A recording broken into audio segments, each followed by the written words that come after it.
Today is exactly 2 years to the date when the people of St. Lucia went to the polls and changed the leadership of the country, giving the St. Lucia Labour Party an overwhelming majority in the House of Assembly.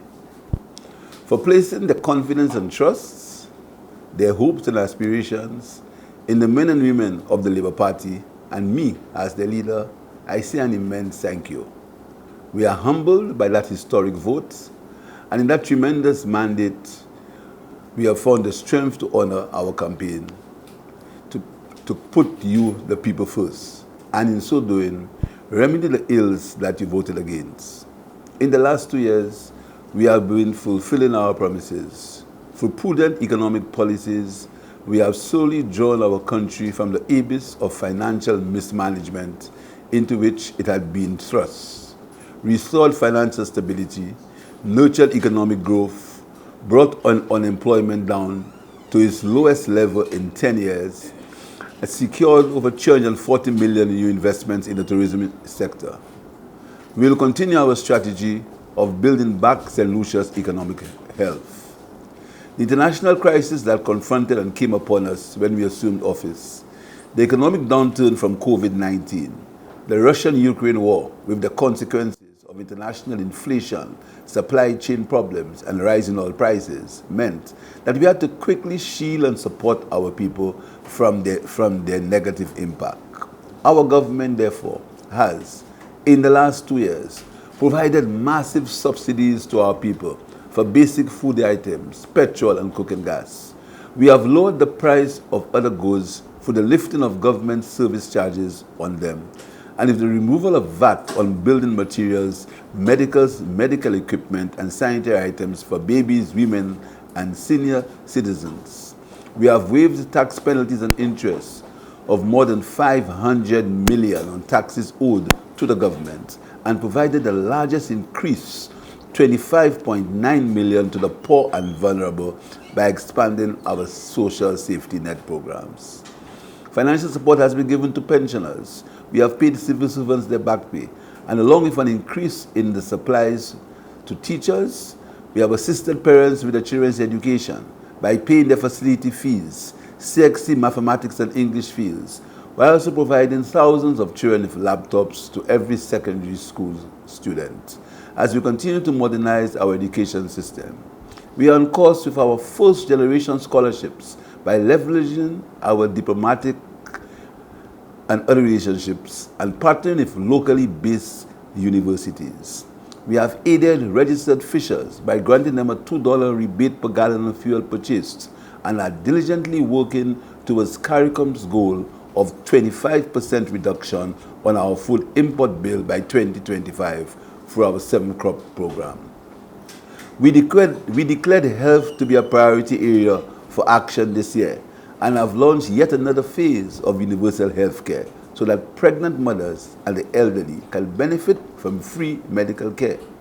We have removed the VAT on the importation of vital medical screening equipment, which we believe will result in a wider availability of critical tests at more affordable rates.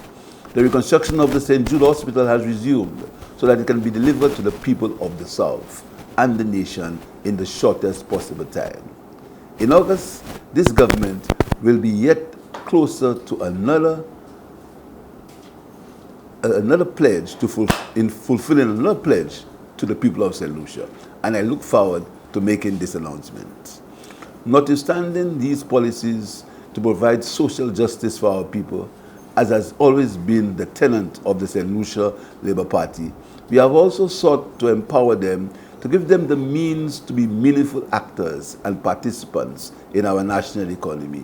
That is why the Youth Economy was launched, a program that has seen about 200 young people, regardless of political affiliation, receive over $750,000 in grants to enable them to turn their skills and talents into business enterprises.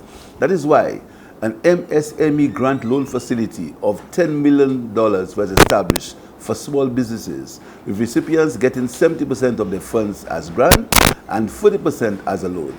It is not surprising that the response to these has been enthusiastic. We are building a new class of entrepreneurs in St. Lucia who can be the investors and the economic giants of tomorrow.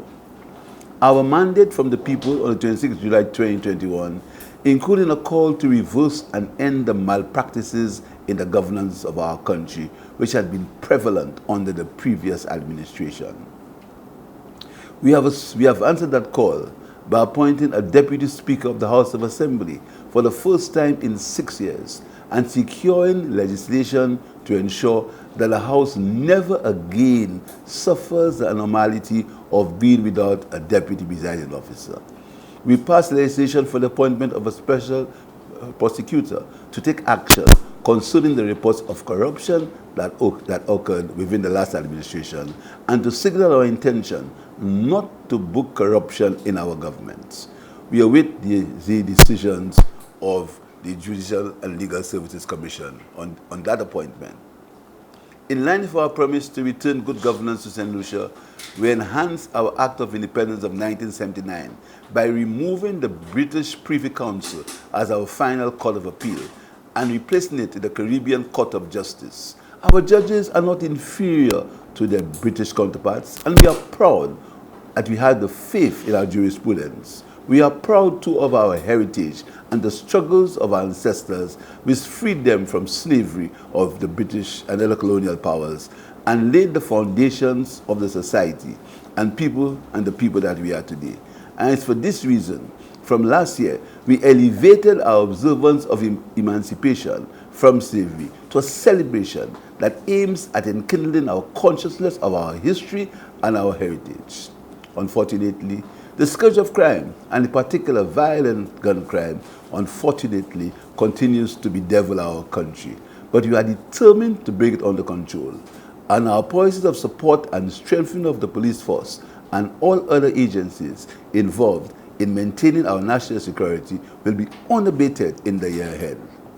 The restoration of the police training vote and the procurement of over 40 vehicles, surveillance equipment, and protective gear have provided a once neglected Royal St. Lucia Police Force with the basic tools to assist with securing our citizens. The government has also begun the construction of a $45 million Northern Divisional Police Headquarters, the renovation of the Southern Divisional Police Headquarters, and the reconstruction of the custody suites, which was recklessly demolished by the previous governments. The achievements and accomplishments of this government are numerous. Suffice it to say that in the last 2 years, we have pursued policies in all sectors of government that have put our people first. There are those who will attempt to dismiss the gains that have been achieved by this St. Lucia Labour Party administration since the people voted into government on the 26th of July 2021. Those are the ones who are yet to accept that they have lost power and that the people rejected their mode and style of governance, a mode and style that gave precedence to the interests of the governing and downgraded the priorities of the governed. We shall not be deterred by their lies. We shall not be distracted by their falsehoods. We shall not be dissuaded by their games. We shall not be moved by their attacks. We shall stay on course and we will embark on this third year in government. We are resolute in our promise to serve our people and to protect the people's victory. We are their servant leaders. We always put them first. Once again, I thank the people of St. Lucia for their vote of confidence in me and the St. Lucia Labour Party on the 26th of July 2021. I thank you.